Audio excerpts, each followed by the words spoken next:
Hello and welcome everyone to another episode of AllSteelers Talk. We're your hosts, Noah Strackbein and Donnie Druin, and we are joined by Around the 412, Zachary Smith and Tyler Weeks, aka Smitty and Beefy. Tyler, we are Smitty, excuse me, I almost just called you Weeks.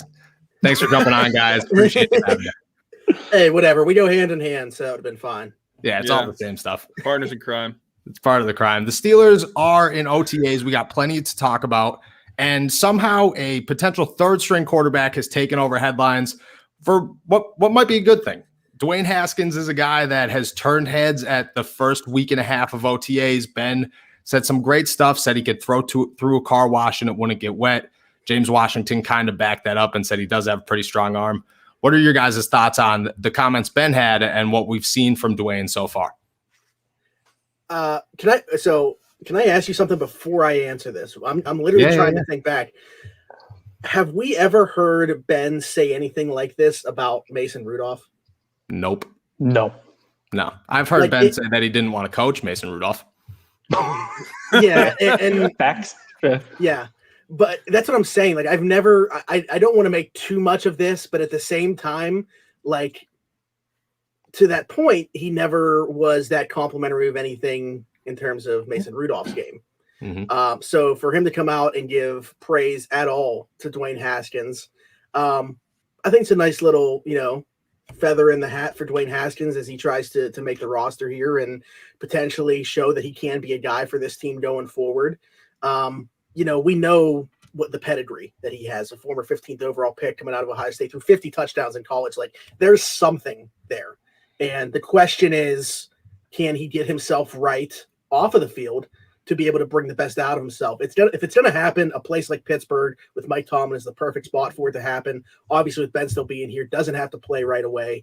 Again, I don't want to make too much of this, but it's a nice little thing to see. It's a nice mentoring little tidbit, if you will, for Ben to come out and say something at all about Dwayne Haskins. Yeah, I think whenever Haskins came here for the Steelers, it was really low risk, high reward. I never really understood why people had an issue with them bringing him in. I mean, it's not like they were paying him a ton of money.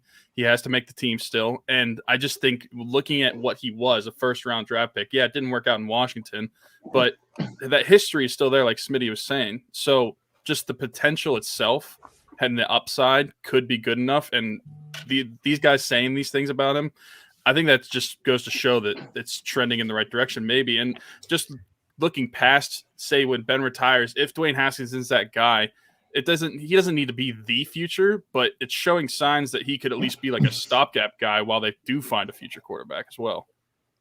Yeah, I think worst comes to worst, Haskins provides like somewhat of a decent competition to push a guy like Mason Rudolph. I think the kind of drumbeat me and Noah have been begging throughout the entire offseason is that even though with Haskins still being on the roster, it's still kind of Mason Rudolph's number 2 spot. Noah feels a little bit more different. Noah kind of feels that Haskins would be able to push for that number 2 spot heading to training camp. But just regardless, I think Beefy kind of hit the nail on the head that it's a very low risk, high reward situation. And I think it's funny, kind of going back to Smitty's point as well. We haven't really heard Big Ben come out and say anything about Mason Rudolph. But then again, I don't think anybody's really asked Ben outside of immediately after Rudolph got drafted what his thoughts were on him. And that might be kind of hey, like, you drafted this guy to replace me, the kind of thing. I don't know what it is with Ben. But just all in all, I think everybody should be rooting for Dwayne Haskins to, succeed. And if he succeeds, the Steelers succeed. It's a win-win for everybody involved. So the hate that he's getting just for being a guy, in the worst case scenario, a camp arm, kind of sucks to see. It does. And Dwayne, when it comes to Ben, that's what I was thinking from the beginning. Ben has gotten very humble in his old age. He's not this guy throughout his entire career, I feel like. So to come out and say these things, I feel like if somebody asked him about Mason, maybe he'd have some good things to say about him now, but Dwayne's the guy anybody cares about. This is the concern, and I don't know how big of a concern it really is. People want to say that Dwayne Haskins isn't athletic. He can't run the football. Obviously, that's very true. He's probably slower than Ben, but does that necessarily mean he can't be a starting quarterback in the NFL? Everybody just keeps saying, oh, you need to be mobile. It's the future. You need a mobile quarterback. Well, Mason's not mobile. Ben's not mobile. If we're turning to Josh Dobbs things are going to go downhill very quickly. Does Dwayne Haskins immediately just rule himself out because he can't run? No, I don't think so. I think because I'm somebody that says kind of the same thing in terms of that's the way that the league is trending. Towards needing to have a mobile guy play quarterback, and especially when you look at it at like Matt Canada's system, that would be the ideal thing, is to have some mobility at that position. If you're somebody that's like, look at Mac Jones was still a first round pick this year. Exactly. Like, he's not a mobile guy. I just think that if you don't have a mobile quarterback, you're really banking on the rest of the pieces of that offense kind of coming together to have the perfect situation for the quarterback. Having a mobile quarterback doesn't solve all problems, but it gives you more leeway because they're able to create for themselves a little bit more than a guy that's not mobile will do. And I think that that's really the answer to all this. I agree, but the Steelers are a team that might have those pieces. I mean, if they could keep Juju long-term, which looks likely, Yep. Chase, Deontay, James Washington is probably gone, but you could replace him pretty easy. Eric Ebron is here for at least another season, if not longer. Pat Freiermuth looks pretty good. The offensive line is young. Najee Harris. I mean, if anybody has the keys to put around a quarterback who can't do much, I feel like it's Pittsburgh. Yeah, I agree. I mean, it's a talented receiving core. When you look at that receiving core, what we can say right now is potential. They got to clean up the drops. I think Chase Claypool has to get better year 2 at the catch point. It really doesn't make sense how bad he was last year in contested catch situations. You mentioned James Washington. He is just a guy, but for a fourth receiver, I think that he's a pretty solid fourth receiver. So I think that there are so many elements of this offense that do make life easier for a quarterback, as long as Randy Fichtner is not the offensive coordinator, which is why I'm so excited to see what the changes look like. And yeah, I mean, depending on how this offensive line is, I think that's the one big question mark. Depending on the play of the offensive line, it could be a very desirable spot for the next quarterback, whether that be Rudolph, Haskins, or somebody outside of the organization right now. Definitely. Tyler, Donnie, does Dwayne have a chance? I think he has a chance. I don't think – I know that NFL is trending towards quarterbacks being more mobile, not just like a Lamar Jackson mobile where you're literally having a running back play quarterback, where it's guys like a Patrick Mahomes where, yes, he's a pocket passer, but whenever he's outside of the pocket and he has to run to get a first down or something, he's very comfortable doing so. So I don't think that Dwayne Haskins is really like that guy, but I do think he's comfortable enough to be able to move a little bit. And it doesn't really matter if his arm is able to work out with the weapons that Pittsburgh has. And like Smitty was saying, if the offensive line is great, your quarterback doesn't really have to be that mobile. And I think the addition of Najee Harris to the Steelers would help whatever quarterback is back there with not having to be mobile as well, with pass protection. And I just think the running and drop-off element that Najee Harris would bring to his Steelers would help any quarterback.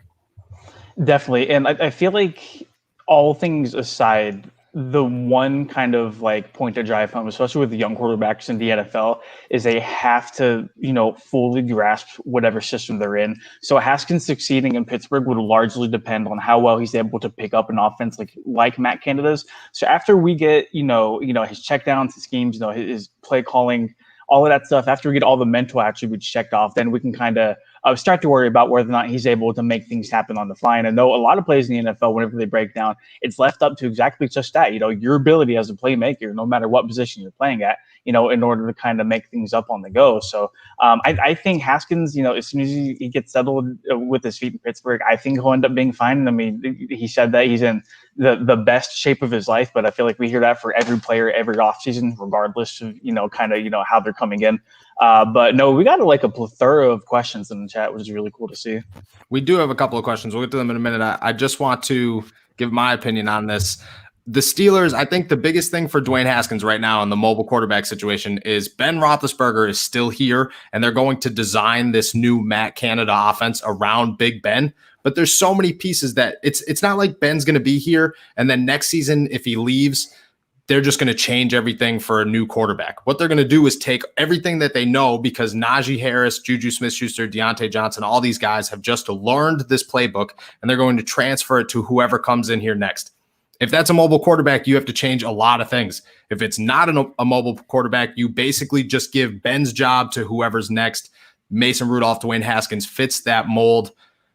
we'll start at the bottom of these questions for a couple that jumped in here because it sticks with the theme that we're talking about. Why does no one seem to think that Josh Dobbs can succeed? I don't think that Josh Dobbs can't succeed. I just don't think that he has, and I think he's in a tough situation with two quarterbacks ahead of him that are just as good, if not better. I think his best asset really has nothing to do with what he actually does during the game of football with his body. I think it's all up here. I think above the neck, he's as good as it gets in the league, and that's why he's going to be in the league for a long time as part of somebody's quarterback room, whether that's in Pittsburgh or somewhere else. He's like another coach for a team. And again, getting back to like Ben giving Dwayne Haskins praise, we really haven't heard much about Mason Rudolph. Even Josh Dobbs has earned praise at times from Ben Roethlisberger. You can go back to just like he gave him credit for drawing up that play that James Washington scored a touchdown on against Cleveland. He said that Josh Dobbs saw something, told it to him, very next play, there was exactly what Josh Dobbs thought was going to happen.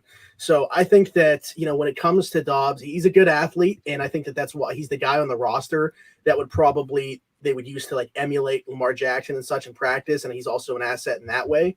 And he's a good guy to have in the locker room, but I don't see him as a future number one quarterback. I think he'll be, like I said, be around a long time as a number 2 or 3 on a roster. And it's just because of, the way that he sees the game more than the way that he plays it.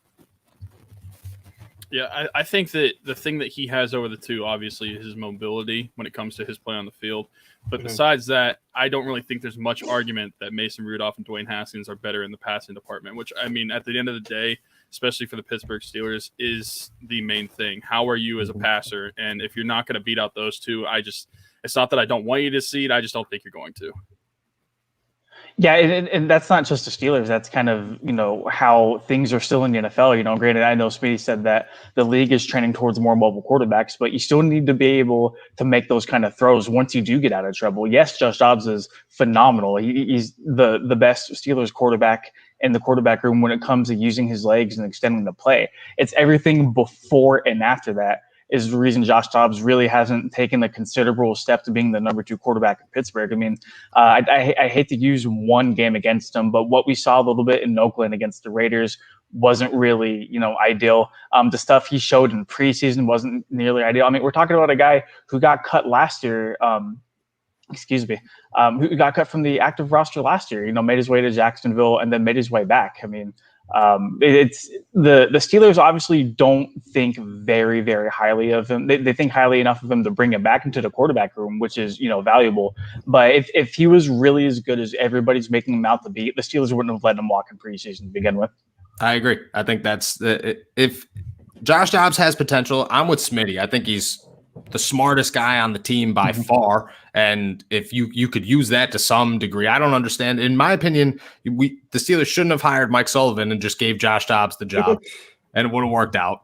But it kind of goes into this next question that we have, which quarterback is best for preparation? And that is still Josh Dobbs. I mean, you're in an AFC North that has Baker Mayfield, Lamar Jackson, and Joe Burrow. You go on the road and you're going to play guys like Aaron Rodgers, who is mobile. You want Josh Dobbs there to simulate these guys. You don't want, Mason Rudolph definitely isn't it. And Dwayne Haskins is less mobile than Mason Rudolph. Yeah. Mahomes, Josh Allen. I mean, you go down the list of who Russell Wilson. Yeah. And that's what I'm getting at. Like when I talk about the mobility of these guys, it's not because like the league is forcing that to happen or anything like that. It's just human evolution. Guys on both sides of the football, they're bigger, they're faster, they're stronger. Like that's the way that these things happen. And it's happening at the same time also at the quarterback position. These guys are getting faster. And that's, they're adding that element to these offenses. So yeah, if there's a guy in this room right now that's going to be very valuable throughout practice during the week when it comes to the quarterback room, it's Josh Dobbs for me. By the way, shameless plug, great interview on Around the 4 and 2 with Josh Dobbs. I was waiting for it. We're talking about how smart he is. By far the smartest person we've ever talked to. Oh, I don't know. He's a rocket scientist. who do you compare that to? Half these guys didn't finish school. I mean, no, and that's nothing against anybody, but a rocket scientist. That's about as high as it gets. Just to jump into the next one, because staying on the topic of quarterbacks, what preseason performance metric would be required for a backup to solidify the number 2 job?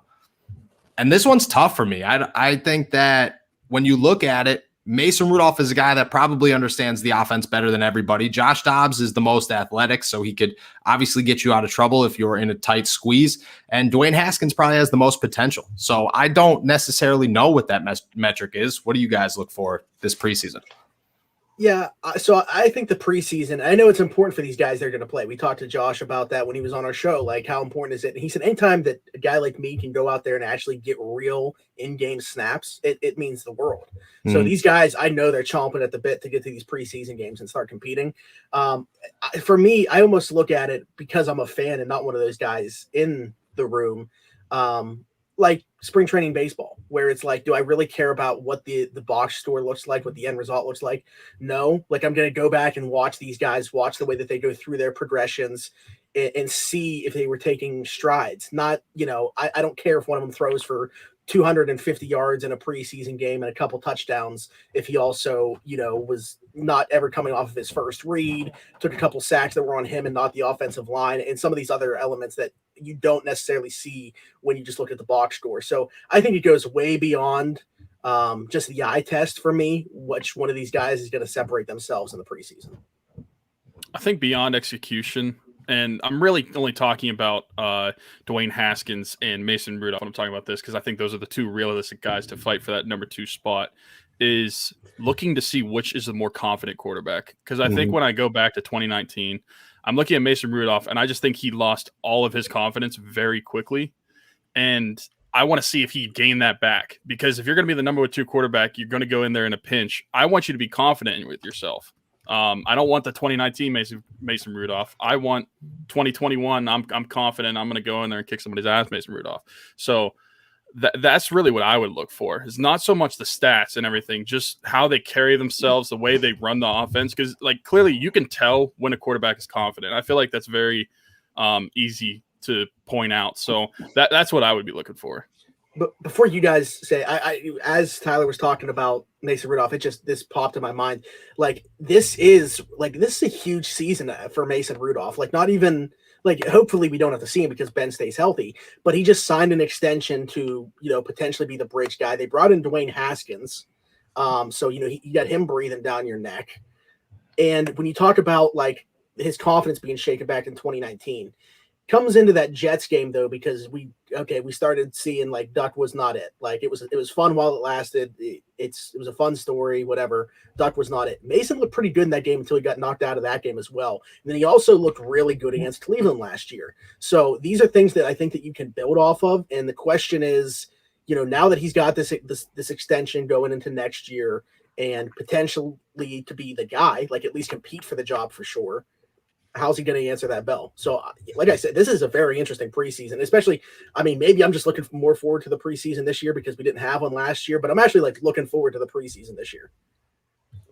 Before you go, Donnie, real quick, I have to agree. And I think that this is the first time in Mason Rudolph's career that we're actually going to see what he can do under pressure. You could say whatever you want about the 8 games that he started in 2019. Nobody had total faith in that team. We all knew to some degree they weren't a Super Bowl team, even if they made the playoffs. He had Duck breathing down his neck, which was nothing. Now he's got Dwayne Haskins, who's a 15th overall pick 2 years ago, comes in here with a reserves contract, has nothing on his shoulders. Mason Rudolph's going to, at any time in his career, it's not going to be when he gets the starting job. It's going to be right now. Donnie, go ahead on your thoughts on the number 2. Yeah, I think it's all going to boil down to, and I think I already said this, but just grasping the offense. If your star Hall of Fame quarterback goes out, especially with the defense like the Steelers have, you're going to look for, kind of almost like a game manager scenario to where, you don't want to put the ball in your quarterback's hands to lose you the game. So I think it'll boil down to obviously performance, because, you want to see the best quarterback not named Ben Roethlisberger be the number 2 guy. But if you have a guy who can run the offense and knows the playbook better than almost anybody in the quarterback room, I think he's got to be the number 2 guy, whether that's, Rudolph or maybe even Haskins or Dobbs, I'm not totally sure. But I think a very overrated aspect of it, especially with Matt Canada going into year 1 of the system where, nobody's super duper familiar with what, exclusively he wants to do with the offense. it'll be tough. And, it's just kind of to hit the chat really quick. The Steelers do actually have 4 preseason games this year. The Hall of Fame game it counts as the first one, and then they have the 3 normal preseason games as well. And then just kind of, if they're going to be keeping 4 quarterbacks, Mike Tomlin's never kept 4 quarterbacks on the active roster. So you do have to think one of those guys will, find themselves at least on the practice squad if they don't get picked up on waivers. I'm iffy on that. I've asked that question to myself and other people a couple of times. The 4 quarterbacks thing doesn't make any sense, but who do you get rid of? Because like Smitty said, Josh Dobbs provides the best mind to have to the group, to especially in a new offense when you're trying to learn things. You want somebody that's smart, but you're not going to get rid of Dwayne Haskins or Mason Rudolph unless you trade one of them, and you don't know what one you want to be Ben's successor yet, so you don't trade any of them. It's weird. I get it. Mike Tomlin's never kept 4 quarterbacks. If he's ever going to, I think right now makes total sense. I think that they kind of have to hope Dobbs sneaks through waivers to be put on the practice squad.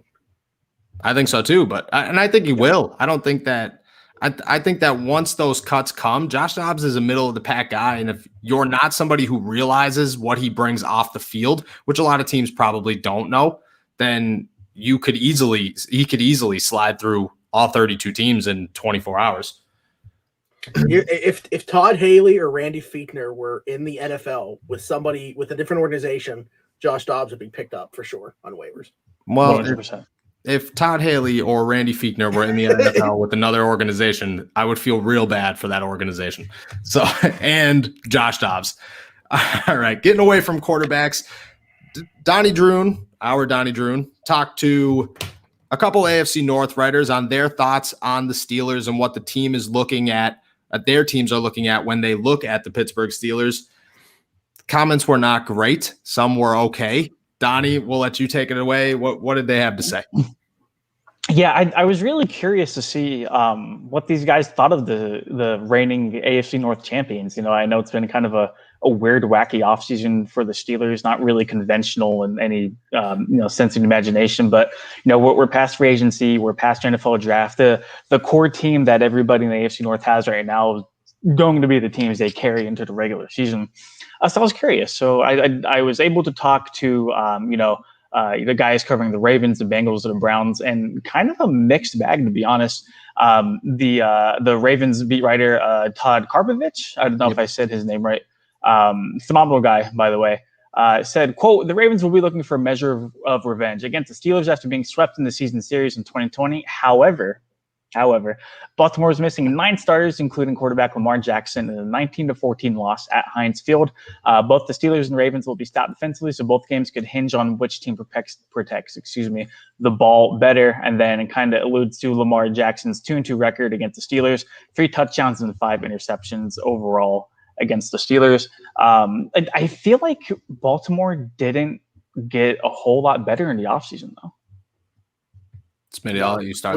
We had that conversation on here when we came on with Noah. I mean, like, if anything, I expect the Browns to take a leap and the Ravens to take a step back. Like, I feel like as long as the Steelers stay healthy, because same thing I said on here before, like, I'm fine with where the Steelers are at with their starters. I think their lack of depth is really my concern from the 2020 to the 2021 team. But if everybody stays healthy, I still think the Steelers are legit in the AFC North. And it's like, you look at the Ravens, everything that they lost, and their answer for replacing it was Alejandro Villanueva.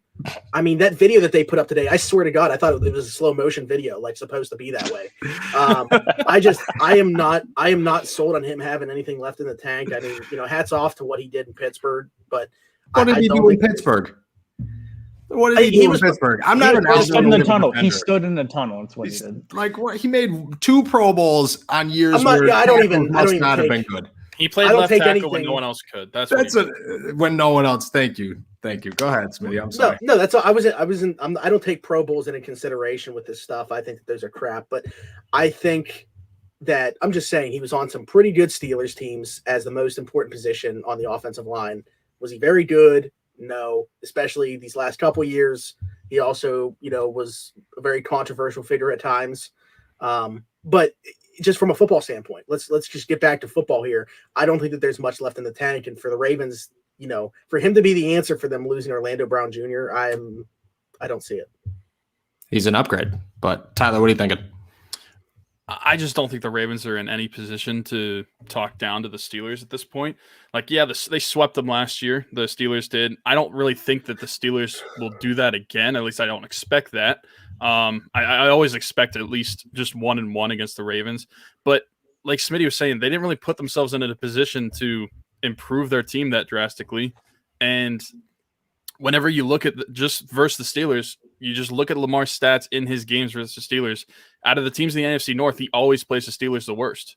So how, as a Ravens fan, can you feel confident against the Steelers whenever your Josh quarterback Dobbs in practice?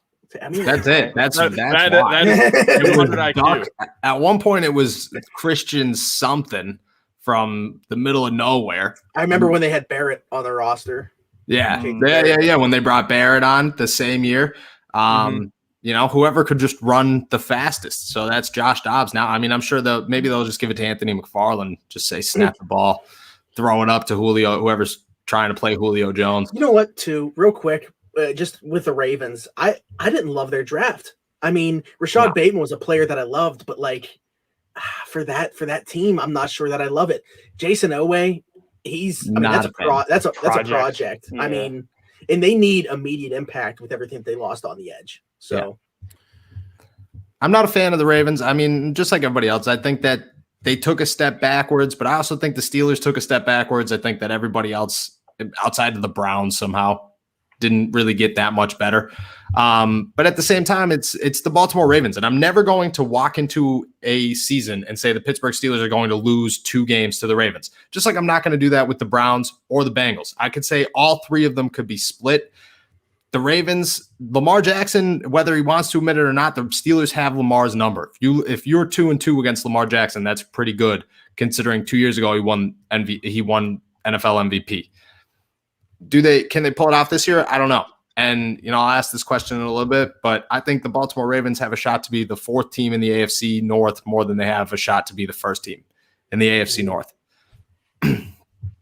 Donnie, that's let's go on. I was listening to the gospel. Right let's talk about the Bengals next. Save the Browns for the last one. The Browns. I was. Right, yeah. Thank you. Yeah. So moving on. James Rapien, is that how you say his name? I think so. Okay. Another really good guy, very good at what he does. I talked to him about the Bengals and what they expect out of the Steelers this year. It's just kind of talking about the whole Steelers-Bengals matchup.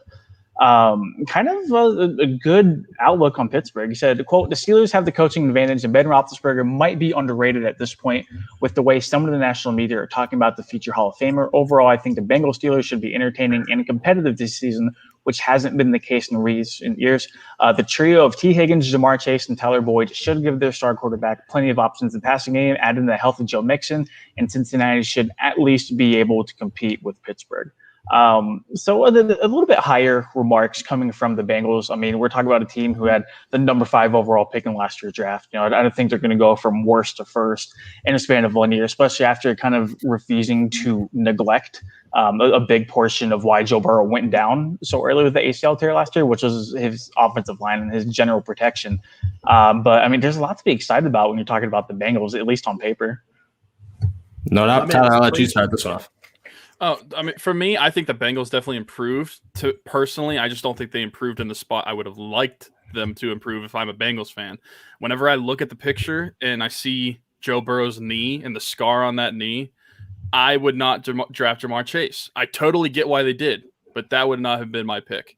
However, I do think they improved. That is another weapon for him. It's a familiar weapon for him, which I'm sure he's going to like. So, yeah, I think the games will be more fun with Cincinnati, but I just can't really put much stock into that team yet. They're just not there. Smitty, do you agree? Do you disagree? I think as a Steelers fan, I don't really have much room to talk about other teams' offensive lines, but I think that their offensive line stinks. So stinks is their best offensive lineman is Jonah Williams. Yeah. Nobody knows who that is. I'll say, let me pull up Google real quick. There's been some talk like, should he switch to right tackle or maybe even kick inside? That's why the people that were pounding the table for Panay Sewell, that would have been the idea with him, was to move Jonah Williams off that left tackle spot. When you look at like Burrow and his weapons, I mean, that looks great on paper. And, as long as his line can keep him upright, they should be able to put up points. But then you flip it to the defense, and I'm not sold on what they got going on that side of the football either. I think, listen, getting Lawson out of the AFC North, thank you. I am so happy that he left Cincinnati. I understand that they added, some pieces of their secondary in the form of Mike Hilton and such. I'm curious to see how that works out because I'm a fan of Mike Hilton, but I don't think that anybody else is going to utilize him the way that Pittsburgh did. And I'm curious to see if he's able to still have that same production there because I don't think that happens. And you see how the Steelers obviously didn't value him that high either. I thought he was going to get, not that he got, he got a good deal. He finally got paid for, years of production, but I thought he was going to cash out way more than he did. Obviously, the league didn't really value him as such, and there's a reason for that. They feel like, he's more replaceable, I guess, than I thought going into the process. But it's going to be interesting to see. I think their offense could put up points if they keep Burrow upright. I'm not sold on the defense. I agree. I'm not as sold on this offense as a lot of people. For one, Joe Mixon is a good running back. Don't get me wrong, but he's coming off a year where he was real banged up, especially on his legs and his ankles. And he's never in his career averaged more than 4 yards a carry. And for a team that has struggled, and I'm talking struggled, your running back should not have 1,100 yards back-to-back seasons and not average more than 4 yards a carry, because that means you're grounding and pounding your way down the field for no reason whatsoever in games where you're not winning. Again, I mean, it's a new team. It's really the first time that we're going to see this team with Zach Taylor and what he can do with Joe Burrow and company. I have a lot of faith in Jamar Chase. I have a lot of faith in T. Higgins. Tyler Boyd obviously is a solid inside wide receiver option. But there's no offensive line. Like you said, the defense outside of their secondary is real rough. And Joe Burrow's coming off an ACL injury. That takes a little while. Nobody comes back and they're 100% week one. I have all the faith that he will be at one point, but the Bengals are a team that bottom of the barrel. Go ahead. I think underrated loss for them, Gio Bernard. Oh, huge loss. I think P. Ryan, he showed some flashes last year. Though they added a couple running backs and Puka Williams and Chris Evans through the draft as well. There's just something about Gio Bernard, like kind of being that glue to the running back room because Mixon, like you mentioned, he is banged up pretty much every year he misses time at some point.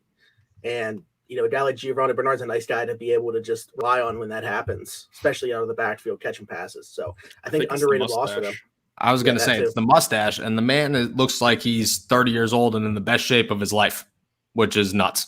But good for Tom Brady. Donnie, what are you thinking on the Bengals?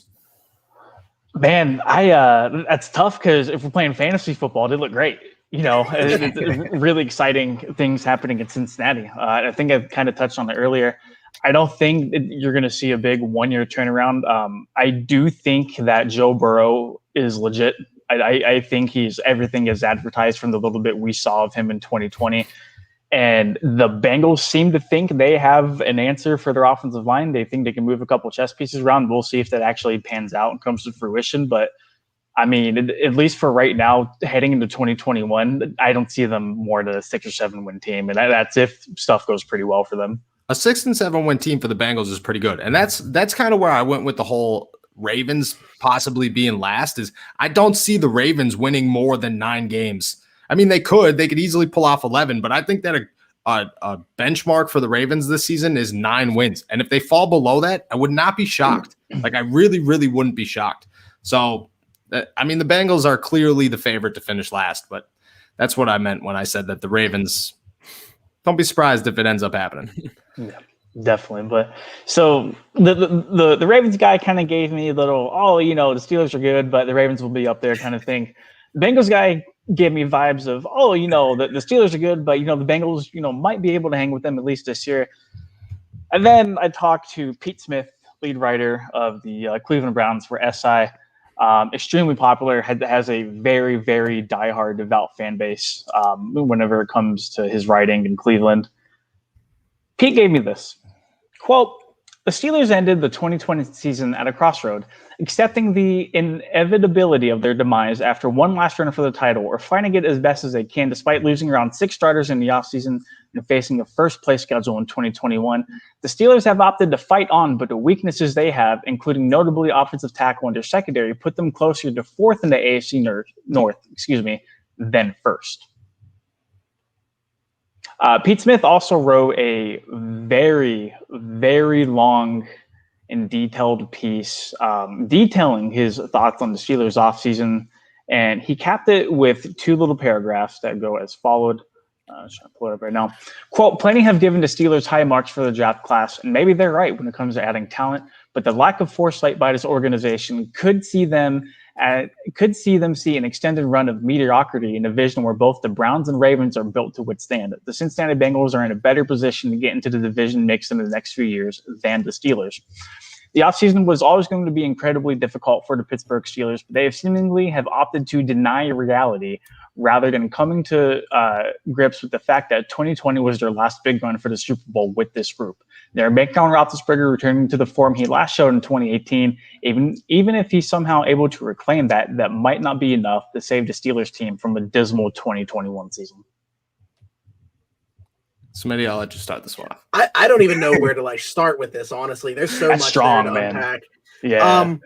Strong. So I was going to say, before you started talking about that, everything was leading me to believe that the lack of foresight talk or 2020 being the last year was because of how he viewed Ben, correct? I mean, and then you kind of got to that, is he just doesn't think very highly of Ben going forward. I get it. Obviously we talked about his lack of mobility, what he was after the knee thing in Dallas, and obviously he has the ongoing knee issues anyways with the arthritis. But this was still a guy that put up 33 touchdowns to 10 interceptions last year with the dead last rushing attack in the NFL, and with what I don't think you're going to get much of an argument if somebody says Randy Fichtner is the worst offensive coordinator last year. So I don't get how you can have that little respect for Ben Roethlisberger, even going into another year, because let's be honest, this year he could be even better. And I know that might sound crazy, but last year he completely on the fly had to learn a new throwing motion. He's another year removed from that surgery. I don't think that Ben's done. My biggest question is, how is he going to thrive in Matt Canada's offense? I still think Ben's got some juice left. I don't think he's that same elevator of talent that he was obviously in the prime of his career. But I think that he's still a guy that can run an offense at a very high level, especially with the pieces that we have in place. So I don't get it, honestly. And that's not me being, a biased Steelers fan. That's me looking at the facts of last year. Like I said, statistically what he did, despite the rushing attack and offensive coordinator that he was dealt. Tyler, go for it. If you listen to our show last year on Around the 4 and 2, you know They that didn't. you probably didn't, but you would know that I was very open with my feelings towards how I felt about the offense and Ben Roethlisberger, and my tune has changed since then. And so I don't really know how someone on the outside, granted it's a Browns fan, so I get it, can look at the Steelers offense and say that they really got worse. When you're looking at the biggest glaring factor of the offense was Randy Fichtner. He's gone. You added Najee Harris. You're adding Pat Freiermuth. If you want to mention the offensive line, that's fine. But you're losing Al Villanueva. Not really much of a loss. It's a little bit of a question mark about the tackle positions. I get that. But Kevin Dotson, he gets to be a full year starter this year. You're hoping that David TeCastro can bounce back. Hopefully Kendrick Green can just take over as that starting center spot. And I just don't see how the offense is that worse. And he mentioned the secondary. If you want to talk about depth, then sure, that you can question the secondary. But I think as the starters go, I don't really see an issue with the secondary. Cam Sutton, Joe Hayden, Terrell Edmonds, and Minkah Fitzpatrick. So those 4 starters, I'm perfectly fine with that. I just don't really see a big deal about what he's making about that secondary. Donnie, bro, I'm going to finish it off, so you go first. Yeah, just strong comments. I feel like if any team from the AFC North can kind of handle those remarks, it wouldn't be the Browns. And very weird to say, but man, they, at least in my mind, have the strongest top to bottom roster in the AFC North right now. Outside of teams like Buffalo and Kansas City, you have to like the Browns' chances of, at least potentially making a deep playoff run. All that being said, it felt like they won the Super Bowl whenever they beat the Steelers in the wild card game, and that's kind of what they've been able to hang their hat on. And a big thing I'm watching for in 2021 is how they're going to hit that next step. Sure, you won your first playoff game since you moved the team to Baltimore. Congrats. Where do you go from here? Because this roster should be competing for a Super Bowl year in, year out with how it's built. And if you're not able to do that, they were laughing at the Killer B teams in Pittsburgh not winning Super Bowls. How is this team not winning any Super Bowls going to be any different? I agree. And it comes down to this. The Cleveland Browns should win the AFC North. Pretty easy, actually. They should also at least win a playoff game, if not more. That playoff game can't come against the Pittsburgh Steelers. It can't come against the Baltimore Ravens. It has to come against a Buffalo Bills or Kansas City Chiefs or someone of that nature. And until that happens, the Cleveland Browns are still the Cleveland Browns. And they tie themselves very heavily to things like beating the Pittsburgh Steelers in the playoffs. And I don't want to sound like I'm just, jealous that the Browns beat the Steelers in the playoffs, because I could care less. But until that is not your benchmark anymore, that is what the benchmark is. And they haven't proven anything else. That, again, they should win the AFC North with these. They should win a playoff game or two. They have the talent for it. They have the roster for it. They've had the roster for it. So until anything changes, the Browns are just going to stick with hating on the Pittsburgh Steelers and overlooking them. And when it comes to Ben Roethlisberger, maybe he does get worse. Maybe he does get better. We have no idea. And I'm not going to even touch that, because as much confidence as you have in him, Smitty, there's an easy chance that Ben walks into this season and looks like LeBron James looks right now in the playoffs. He just looks old, washed. Yeah, you can say whatever you want. Suns are about to end it. And you mean no help? Is that what you're saying? Because again, he's going to have no help. He could have no help. He could also leave in the third quarter. But what I'm saying is that there's a chance that he looks old, looks real old. And if that happens, we're all going to bite our tongues trying to defend Ben Roethlisberger. So I'm going to leave that one go. What I will say is that the Browns benchmark right now is beating the Pittsburgh Steelers. And that's not a Super Bowl winning benchmark, which is where the Cleveland Browns should be. Before we head out here, we got one more thing to talk about. The Pittsburgh Steelers still have some holes, as we mentioned before, left tackle, maybe right tackle on how you think about Zach Banner. Center is another one, cornerback depth. Where is the Steelers' biggest hole right now? So this is tough. I mean, anything that you said, honestly, like you throw edge out there. I'm going to stay with corner, because you lost two guys who you can consider starters at corner, and Steve Nelson and Mike Hilton. And I know that Cam Sutton, who I have all the faith in the world in, is ready to step in and play in a starting capacity for this defense. With how often you see 3 or even 4 cornerbacks on the field at times, Joe Hayden, Cam Sutton's not going to be enough for that cornerback room. And I know that people will just have this faith that James Pierre is going to be the guy because he showed a flash or two last season. I mean, you better hope so. You're talking. He does have the tools. I mean, he's a big corner, 6'2". He got great length.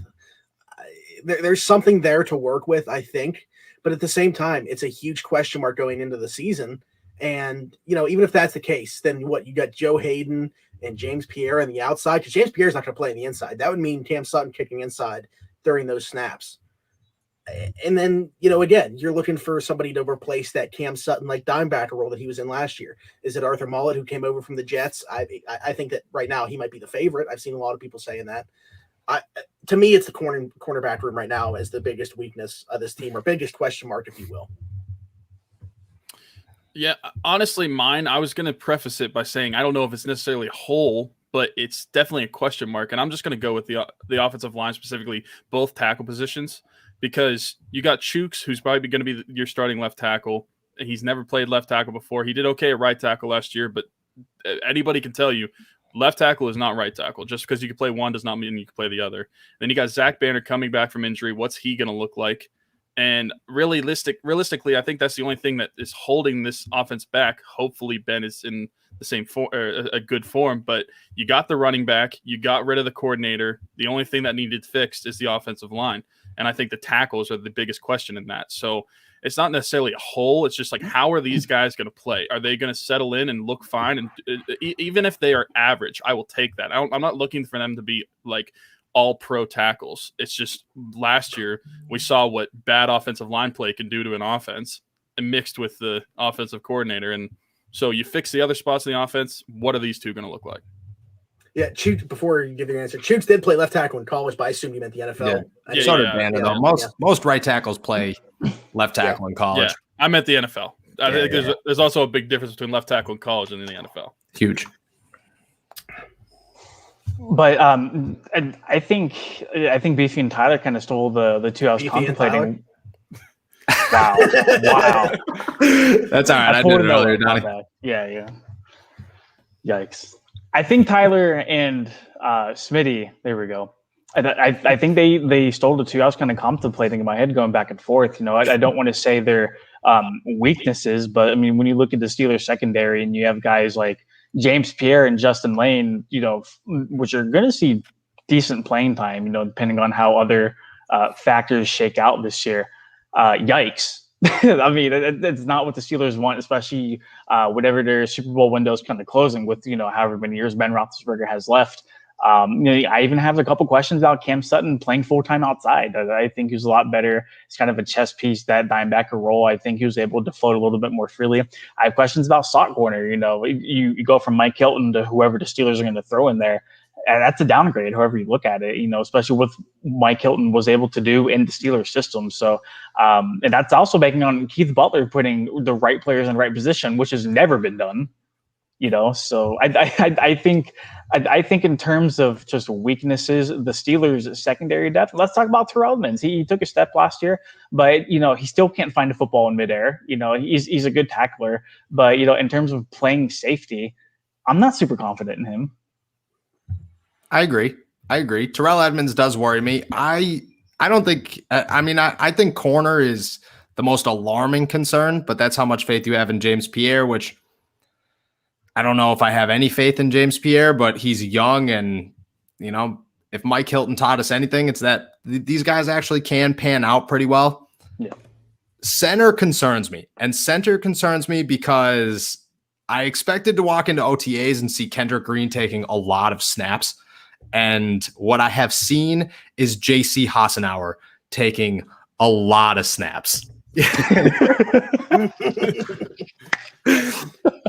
It's so concerning because if it's one thing, look at it, it's through the whole draft and the whole offseason. I've said the whole thing. It comes down to trust. Who do you trust the most? And when they drafted Kendrick Green, I looked at it and went, yeah, all right, I have some faith in BJ Finney that if he needs to be the starter this season, he can at least handle the load.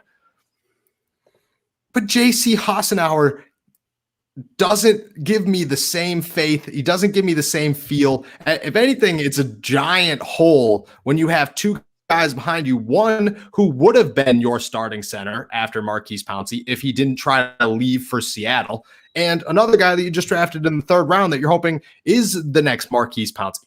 Instead, you're going with the guy who made everyone look like Smitty looks right now for 3 games last season when he stepped onto the field as a starter, and nothing's changed. So until I see something different, and it's only OTAs, I get that, but BJ Finney and Kendrick Green have been there, and JC Hassenauer is getting a lot of reps. Well, it was only OTAs last year whenever Filer was taking snaps at left guard instead of Kevin Dotson, and, you know, everyone's trying to look around. They're like, okay, well, you know, Filer shouldn't be playing left guard this year. Like, Kevin Dotson's good enough. And then the Steelers rolled with him. And I don't know if that's just because they don't necessarily trust their rookies to step in right away. I mean, it is certainly a big learning curve going from college to pro, especially, you know, as an offensive lineman. But I mean, talent's talent, man. And if, like you said last week, if Hassenauer is the starter from week 1, don't be surprised. And that's kind of just the unfortunate circumstances of how it is. I hope not. But nobody hopes not. But at this point, if that's what it is, then maybe all the offseason effort and everything that they've done just goes to waste. And to me, that is an alarming hole that the Steelers have. Thank you, everybody, for jumping on with us for another episode of All Steelers Talk. Thank you, Smitty, a.k.a. Beefy. And I didn't even know if you guys noticed for joining us. Make sure to check them out at Around the 412 on YouTube, on Twitter, everywhere you could find them. And we will see you guys next week.